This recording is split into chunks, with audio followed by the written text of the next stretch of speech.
Olá, boa noite. Essa é mais uma transmissão da Igreja Presbiteriana de Vila Nova para servir aos membros da igreja e aqueles que nos assistirem aqui no canal para o culto doméstico e também para o culto individual nas nossas casas nesse tempo de pandemia, de isolamento social. Eu gostaria de ler com os irmãos o texto de João, capítulo 20, do versículo 11 até o versículo 18. Enquanto você abre aí seu celular, sua Bíblia para acompanhar, seria importante que você desse um like no nosso vídeo.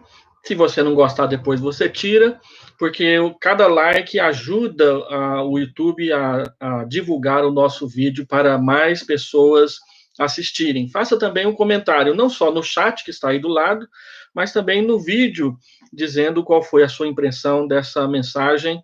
Isso tudo nos ajuda a divulgar o nosso canal para que a igreja fique mais conhecida. Então, o texto que eu disse é João, capítulo 20, do verso 11 até o verso 18. O texto diz: Maria, entretanto, permanecia junto à entrada do túmulo, chorando. Enquanto chorava, baixou-se e olhou para dentro do túmulo e viu dois anjos vestidos de branco sentados onde o corpo de Jesus fora posto. Um à cabeceira e o outro aos pés. Então eles lhe perguntaram: Mulher, por que choras? Ela lhes respondeu: Porque levaram o meu Senhor e eu não sei onde o puseram. Tendo dito isso, voltou-se para trás e viu Jesus em pé, mas não reconheceu que era Jesus. Perguntou-lhe Jesus: Mulher, por que choras? A quem procuras?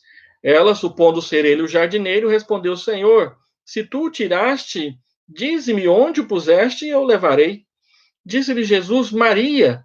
Ela, voltando-se, lhe disse em hebraico: Rabone, que quer dizer mestre. Respondeu-lhe Jesus: Não me detenhas, porque ainda não subi para meu Pai, mas vai ter com os meus irmãos e dize-lhes: Subo para meu Pai, vosso Pai, para meu Deus e vosso Deus. Então saiu Maria Madalena, anunciando aos discípulos: Vi o Senhor, e contava que ele lhe dissera essas coisas. Deixa eu fazer uma oração. Pai, abre o nosso entendimento para a tua palavra, a fim de que ela permaneça na nossa alma como semente que vai crescer, florescer e frutificar. Dá-nos essa bênção nessa meditação, que ela possa alcançar muitos lares. É a oração que nós fazemos em nome de Jesus. Amém.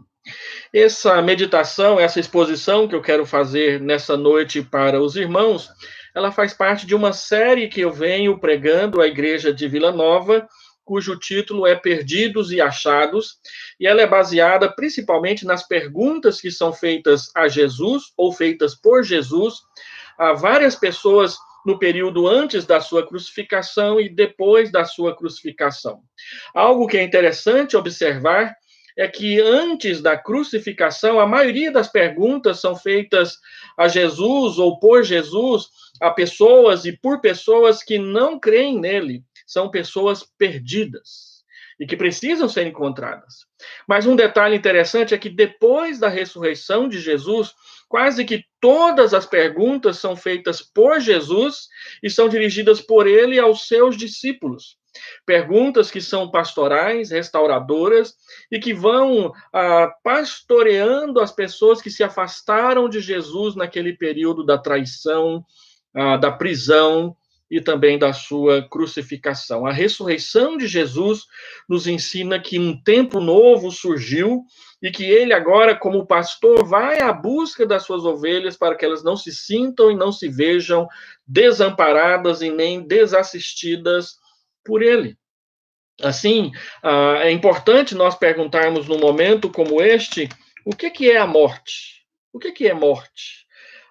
Donald Carson, ele responde que a morte não é nada em si mesma, mas ela é a insistência de Deus no fato de que o orgulho humano irá somente até certo ponto, mas não além. A morte é a resposta de Deus à nossa rebelião insensata. Não importa quanto tempo nós viveremos aqui na Terra, se 5 anos, se 5 dias, se 20 anos, se 40 anos, se 80 anos ou se 100 anos, mas a morte vai chegar para nós de uma forma ou de outra. Não importa quanto tempo, porque somos pecadores, nós morreremos. Isso é um fato que não tem como nós questionarmos ou negarmos. Nós passaremos pela morte, a não ser que estejamos vivos no dia que o Senhor Jesus aparecer no céu com poder e muita glória para arrebatar a sua igreja. Mas se não estivermos lá, a morte nos alcançará antes disso. A morte, segundo a Bíblia, ela não é natural para os seres humanos. Ela não é natural para nenhum de nós.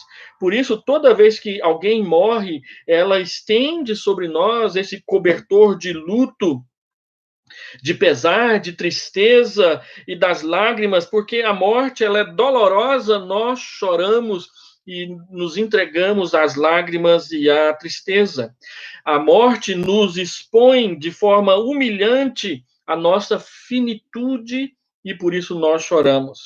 Porque ela expõe também, porque ela expõe que nós somos pecadores e que a figura da morte, como aquele homem de capuz preto e sem rosto, carregando uma gadanha, que é aquela foice comprida nas costas, parece sempre assustadora quando aparece ao nosso lado. Mas Jesus, ele não era um pecador.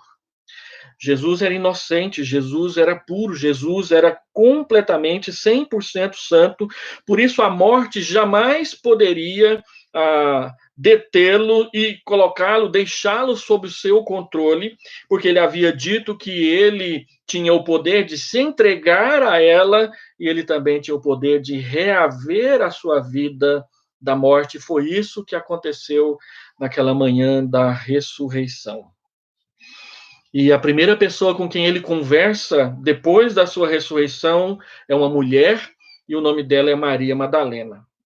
O quadro é o seguinte: a madrugada de domingo de Páscoa já amanheceu, um anjo de Deus já havia movido a pedra e afugentado os soldados da guarnição romana. As mulheres já haviam testemunhado o túmulo vazio, já haviam chamado os discípulos, Pedro e João também já estiveram por ali, conforme nós vimos no parágrafo anterior. E a aurora da ressurreição de Cristo já começou a iluminar os primeiros rostos com o alvorecer da sua luz. Depois das primeiras movimentações em torno do túmulo vazio, todos se afastaram. Mas Maria Madalena ficou ali, chorando. Ela permaneceu ali chorando inconsoladamente por não saber onde o corpo de Jesus estava. Em meio às suas lágrimas e lamentos, ela resolve olhar novamente para dentro do túmulo e ela vê ali dois anjos, dois amigos, com vestes resplandecentes, um sentado ao pé do local onde Jesus estava, outro sentado à cabeceira, e os lençóis ali arrumados num canto. Ela vê e ela tem um diálogo que vem a seguir, exatamente o tema dessa meditação, porque eles perguntam para ela: por que choras? E Jesus também vai perguntar para ela: por que choras? E ela está inconsolada. Eu quero mostrar com essa exposição bíblica que a ressurreição de Jesus é o verdadeiro consolo para as nossas lágrimas, porque Ele é quem cuida de nós. Ele é quem ouve os nossos lamentos, é Ele quem atende às nossas lágrimas. E é Ele quem nos atende, Ele quem nos consola e é Ele quem nos guarda. A pergunta que o Senhor Jesus faz para essa mulher é: por que choras? Ela precisa do consolo, Ela acha que o corpo de Jesus foi roubado, foi levado embora. No entanto, os anjos dizem que não foi assim. E o próprio Senhor Jesus vai se aproximar dela e conversar com ela para esclarecer e também para consolar o seu coração entristecido e seu olhar entenebrecido pelas nuvens do luto e da tristeza. A pergunta que o Senhor Jesus Cristo faz é uma pergunta consoladora e é uma pergunta pastoral, porque ela levanta para nós a seguinte questão: se Jesus ressuscitou, por que nós ainda estamos chorando? Por que ainda estamos lamentando a sua morte? E eu quero levantar aqui 3 perguntas sobre o consolo da ressurreição a partir desses diálogos de Maria com os anjos e depois com o próprio Senhor Jesus. Do verso 11 ao verso 13, os anjos perguntam para Maria: por que choras? Por que chorar se ele está vivo? Nós choramos por aquele que está morto, por aquele que permanece morto, mas não por aquele que ressuscitou do meio dos mortos. A razão do choro é que a morte e o desaparecimento do corpo de Cristo deixam Maria sem saber o que fazer. Para ela, a presença daqueles 2 homens ali dentro significava apenas que o corpo de Jesus havia sido removido e colocado em outro lugar. O choro de Maria diante do túmulo de Cristo é diferente do choro de Jesus diante do túmulo de Lázaro. A Bíblia diz que Jesus chorou por Lázaro, João capítulo 11, verso 35, porque o amava.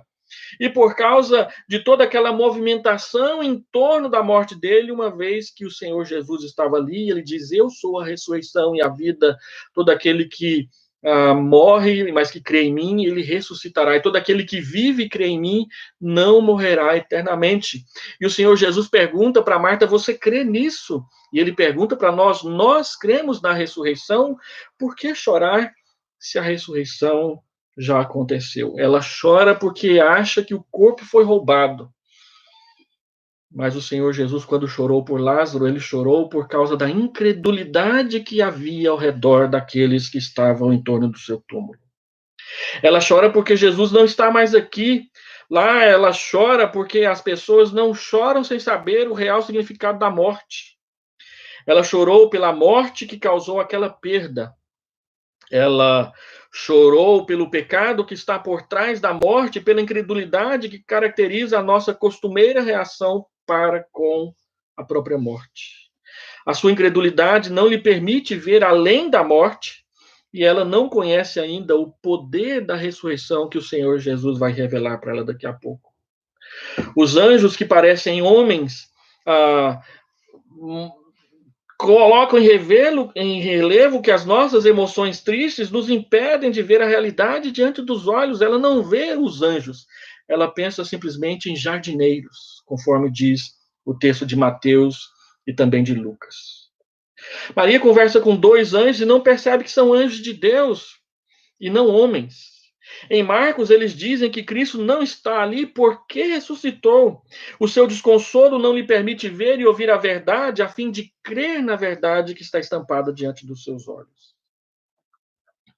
Segundo, do verso 14 em diante, nós vemos que o próprio Senhor Jesus vai perguntar para Maria por que ela chora. Tendo dito isso, voltou-se para trás e viu Jesus em pé, mas não reconheceu que era Jesus. Então Jesus lhe pergunta: mulher, por que choras? Por que chorar se você já o encontrou? Ela está olhando para Jesus, mas não consegue ver Jesus diante dela. Ela conversa com Jesus sem perceber que Jesus é Jesus, que Cristo é Cristo, que ele não está morto, não está desaparecido, não está raptado, não está em poder de ladrões de corpos. Ele está ali diante dos olhos dela, está vivo. O seu desconsolo não lhe permite ouvir essa verdade e crer. Ao ver Jesus, ela supõe que ele seja o jardineiro, o cuidador do túmulo, o coveiro. Sua preocupação é com o corpo de um morto, mas quem está diante dos seus olhos é Jesus vivo, ressuscitado. E ele pergunta: por que choras?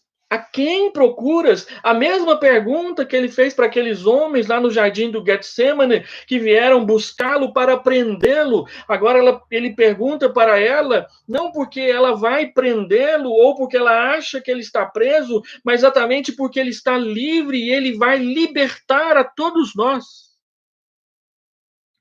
Jesus faz para Maria a mesma pergunta que ele fez àqueles homens. A primeira pergunta que nós fizemos nessa série expositiva, Perdidos e Achados. Agora, a pergunta é feita por Cristo a uma das suas discípulas, uma das suas melhores discípulas. Suas perguntas após a ressurreição são perguntas pastorais, restauradoras, perguntas que consolam, perguntas que mostram a luz no meio da escuridão. Diante da ressurreição, nossas lágrimas perdem a razão de ser, pois Cristo, ele é o nosso Paráclitos, ele é o nosso advogado, ele é o nosso consolador. E ele não está morto, ele está vivo. Notem que Cristo não pergunta o que ela estava procurando, mas ele pergunta a quem ela estava procurando. Jesus não tem medo das nossas perguntas, mas também não tem medo de fazer perguntas para nós. Como nós temos problemas com as perguntas de Deus. Lembra Deus conversando com Adão? Ele pergunta: Adão, onde estás? Quando Samuel chega diante de Saul, ele pergunta: que balido de ovelhas são essas? Deus pergunta. Muitas vezes, e por causa dos nossos pecados, nós temos medo de responder. Mas as perguntas de Deus não são perguntas para nos lançar para longe dele. As perguntas são para nos curar, para nos consolar, para nos trazer para perto dele, que é o nosso bom pastor. Nossas perguntas constantemente estão repletas de nossa suspeição, de nossa presunção, das nossas ilações, das nossas hesitações e muitas vezes da nossa própria incredulidade. Mas as perguntas de Jesus, elas vão sempre diretamente no ponto. Elas acertam no olho da mosca, no ponto exato que nos desequilibra, derrubando todas as barreiras, desarmando todas as armadilhas, tirando todas as desculpas, acabando com todas as justificativas. Por que chorar se estamos com Ele? Esse é o ponto. Essa é a questão. Não precisa chorar mais. Sua presença ressurreta é o nosso maior consolo diante de tudo que nos acontece ao redor. Pode acontecer uma pandemia, pode acontecer qualquer coisa, pode acontecer problemas econômicos, podemos perder o emprego, podemos perder a saúde, mas é a sua presença que nos dá força. É a sua presença que nos dá coragem, é a sua presença ressurreta que nos motiva e enche os nossos olhos de esperança e de certeza. 2 Coríntios, capítulo 1, versículo 2 e 3, diz que o consolo com que ele nos consola, ele pessoalmente nos consola, nos habilita a consolar as demais pessoas em qualquer situação. Já pensou? Deus nos habilita a sermos consoladores para os outros em qualquer situação, quando nós mesmos experimentamos o seu consolo nas nossas vidas. Porque a Bíblia prometeu que ele enxugará dos nossos olhos toda lágrima, é promessa, nós devemos confiar nas suas promessas. Vê-lo outra vez encherá os nossos corações e rostos de uma alegria inquebrável, jamais retirável dos nossos corações. João, capítulo 16, verso 22, hoje tendes tristeza, mas outra vez vos verei, e o vosso coração se alegrará, e a vossa alegria ninguém poderá tirar do seu coração a alegria que Deus colocar lá. A alegria da ressurreição. Maria só percebe que é Cristo quando ele lhe chama pelo nome, quando ela diz: Senhor, onde foi que o Senhor a colocou? Ele diz: Maria, preste atenção, acorda. O texto grego traz Maria sempre ao referir-se a Maria Madalena, mas Cristo aqui ele chama de Mariam ou Miriam, na tradução de Hendrickson, que é uma forma mais íntima, mais carinhosa. A palavra Miriam é uma palavra mais carinhosa para referir-se a Maria. Ele deixa evidente que ele nos conhece intimamente. Jesus não nos conhece superficialmente. Eu estou conhecendo os membros da igreja de Vila Nova e eu sei que eu conheço todos muito superficialmente, mas Jesus não.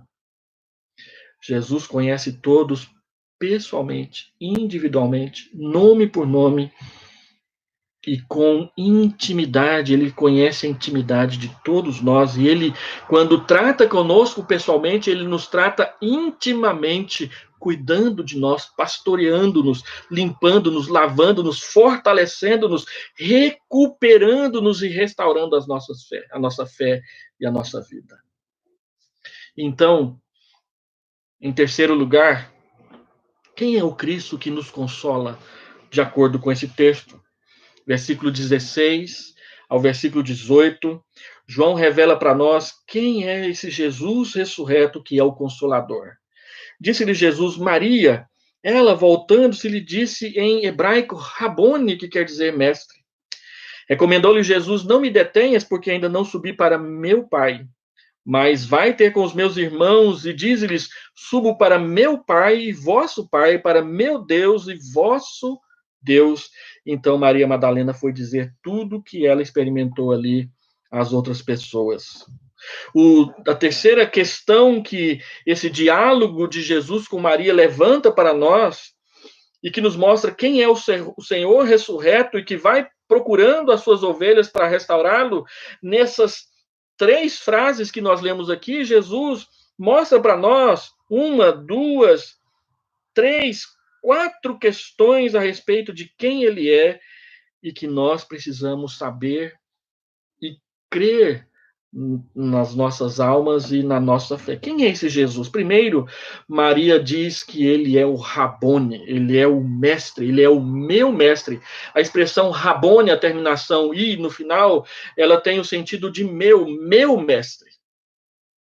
Jesus não é apenas um mestre qualquer que apareceu por aí, ele é o meu mestre pessoal, ele é o mestre da minha vida, ele é o mestre da sua vida, ele é o mestre da nossa vida. Lembra do Salmo 16?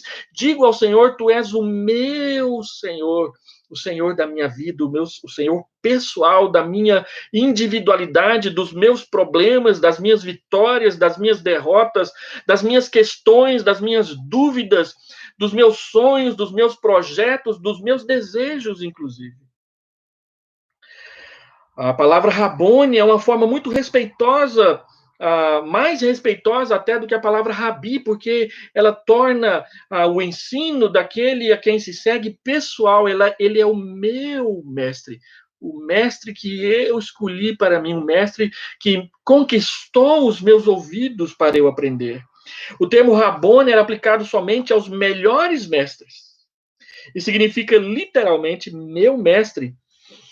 E ele é, na gramática original, um vocativo. Ele é dito com uma exclamação, meu mestre.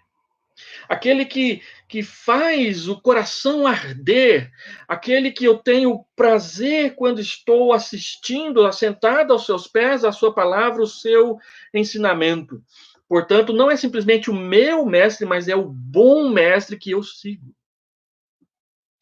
Segundo, no versículo 17, o Senhor Jesus, ele traz uma palavra que ele já havia dito antes para os discípulos, mas que agora ela ganha uma força tão pessoal para nós, porque ele diz, vai dizer aos meus irmãos, vai ter com os meus irmãos e diz-lhes, subo para o meu Pai. Pedro, João, Tiago, Tomé, são os irmãos de Jesus. Ele agora não os trata simplesmente como meus discípulos, mas como meus irmãos. Ele é o filho mais velho que resgatou toda a família para o Pai, e ele disse na cruz algumas horas antes, um dia antes, que tudo estava feito, tudo estava consumado. Ele é o nosso irmão. Os evangelhos progridem na forma do tratamento dado a Cristo, aos seus discípulos. Primeiro, lá no começo, Jesus os chama de discípulos. Depois, ali no jardim do Getsemane e na última ceia, ele os chama de meus amigos. Mas após a ressurreição, Jesus os chama de irmãos. Entendam bem, não estamos elevando aqui os discípulos a uma condição de santidade que lhes dá alguns direitos e méritos na presença de Deus. Nós estamos falando de como Deus nos trata. Deus, ele nos trata com intimidade.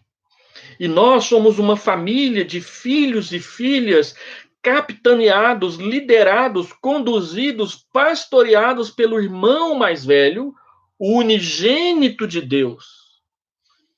E nós, pela adoção de filhos, agora podemos chamá-lo de irmão, porque somos co-herdeiros com ele da graça da vida eterna que ele, pelo seu sacrifício, conquistou por nós. Quem é Jesus? Ele é o nosso irmão que nos salvou, que nos resgatou, que cuidou de nós e que cuida de nós. Versículo 17 também diz que ele é o Filho de Deus. Vá dizer aos meus irmãos que eu volto, que eu subo para o meu Pai, para o vosso Pai. O meu Pai e o vosso Pai, Jesus deixa claro que a relação dele com o Pai é única, é o meu Pai. Ele é o meu Pai e ele é o vosso Pai. É interessante que Jesus não fala nosso Pai. Não é que Jesus esteja desprezando e fazendo aqui uma questão de elitismo, mas é que ele está mostrando exatamente que o relacionamento eterno de filiação que ele tem com Deus é único. É só ele que é o filho unigênito do Pai. Todos nós somos filhos também, mas somos filhos por adoção, pelos méritos e pela mediação do Senhor Jesus Cristo. Porque depois da ressurreição, Jesus continua sendo o nosso mediador. Ontem eu assisti no Facebook um pastor que disse: acabei de receber uma revelação de Deus aqui agora, que Jesus não é mais o nosso mediador, ele era o mediador dos que estavam debaixo da lei. Agora, depois da ressurreição, Jesus deixou de ser o nosso mediador para ser o nosso Deus. Que equívoco! A Bíblia, o Novo Testamento, é muito claro de dizer que Jesus sempre foi, sempre será e continuará sendo o nosso mediador. Ele é o único mediador entre Deus e os homens, não tem outro. 1 João, capítulo 3, versículo 1 a 3, diz que nós fomos adotados por Deus, e ao sermos adotados por Deus, nós somos chamados a ver o grande amor que Deus tem para conosco, ao ponto de sermos chamados filhos de Deus. Pela adoção, nós somos filhos de Deus desde agora. A adoção nos impõe uma vida santificada como Deus, que agora é o nosso Pai, e o nosso Pai é santo, ele é o Pai de Jesus, e ele é o nosso Pai por meio da eleição, por meio da adoção. Mas tem mais, em quarto lugar, quem é esse Jesus que nos consola? Ele é o Senhor, versículo 18. Observe aí na leitura do texto, que ele diz, então, saiu Maria Madalena anunciando aos discípulos, vi o Senhor, e contava que lhe dissera essas coisas. Ela viu o Senhor, o Deus soberano, o Senhor, o Messias, a segunda pessoa da Trindade, o Filho do Pai, o Filho do homem. Ela esteve com ele, não mais morto, mas ressurreto. Como o Senhor, ele tanto nos governa, como também nos sustenta, nos ampara e cuida de nós. Maria testemunha, eu vi o Senhor, ela viu com os olhos. Então, o choro de Maria termina instantaneamente. Ela tem certeza de que ele é o mestre, de que ele é o irmão, de que ele é o filho de Deus, de que ele é o Senhor de todos nós. Então não há mais motivos para chorar. Por que chorar a morte daquele que está vivo? Deixa eu aplicar algumas coisas para nós aqui neste momento. Olha, esse é um momento oportuno para você vir e derramar o seu luto e o seu choro diante de Jesus. Nós estamos vivendo aí numa pandemia. Algumas pessoas têm tido parentes falecidos por causa dela. Aqui em Goiânia, graças a Deus, até o momento são poucos, mas há lugares em que são muitos. Eu tenho lido no Facebook da morte de alguns presbíteros que eu conheci, que eu conversei, que eu troquei ideia com eles já num passado lá atrás, e que essa pandemia os levou para a presença do Pai. Talvez você tenha vivido ou está vivendo luto por esses dias. Nossa igreja, duas famílias, eu tenho certeza que estão de luto. Eu estive com eles há poucos dias no sepultamento dos seus entes queridos. Mas lembre-se de que aqueles que creem em Jesus não morrerão eternamente. E isso nos consola. Isso traz paz e tranquilidade e equilíbrio aos nossos corações, porque há uma promessa de ressurreição para todo aquele, toda aquela que crê em Jesus e entregou nas suas mãos a sua vida. Então venha depositar diante de Jesus o seu luto, a sua tristeza, a sua dor, o seu lamento, porque a Bíblia diz que ele é o nosso consolador, ele é o nosso paráclitos, ele é o nosso advogado, ele é aquele que estende a mão para nós e que enxuga dos nossos olhos toda lágrima. Confie em Jesus, venha até ele. Segundo, fale aos outros o que Jesus tem falado para você. Fale aos outros aquilo que você tem visto que Deus tem feito na sua casa, na sua família, na sua igreja, na sua alma. Não espere mais, não deixe para depois. Fale de Jesus hoje, fale de Jesus agora. Fale de Jesus para quem está perto de você, para seus filhos pequenos. Você não sabe como eles reagirão quando chegarem na idade adulta a respeito de Jesus, portanto, deixe Jesus aparecer no seu jeito de falar, no seu jeito de fazer as coisas em casa. Fale de Jesus na hora que você cozinha, na hora que você almoça, na hora que você lancha, na hora que você limpa, na hora que você arruma a cama do seu filho. Fale de Jesus para ele.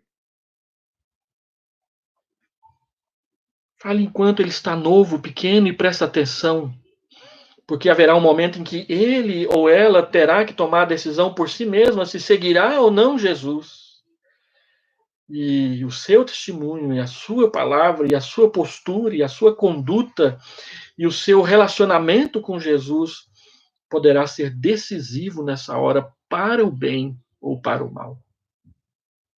Terceiro, nós não cremos somente na ressurreição, mas nós cremos principalmente naquele que ressuscitou do meio dos mortos. Nós não cremos somente que ressuscitaremos dentre os mortos algum dia, mas nós cremos que ele, o Senhor Jesus, nos ressuscitará no último dia. A promessa do Evangelho de João é que Jesus diz: eu o ressuscitarei no último dia. João capítulo 6, João capítulo 14, João capítulo 12. Capítulo 5, o Senhor Jesus disse: eu chegarei diante dos túmulos e chamarei aqueles que lá estão. Nós só acordaremos no dia da ressurreição quando Jesus nos chamar.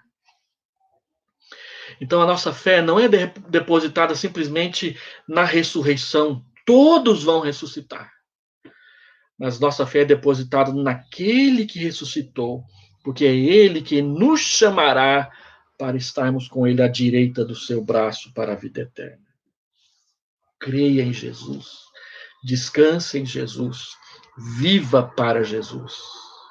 E quarto lugar, o texto diz, em Apocalipse, capítulo 22, 21, que ele enxugará de nossos olhos todas as lágrimas, toda lágrima, todas elas, cada uma delas.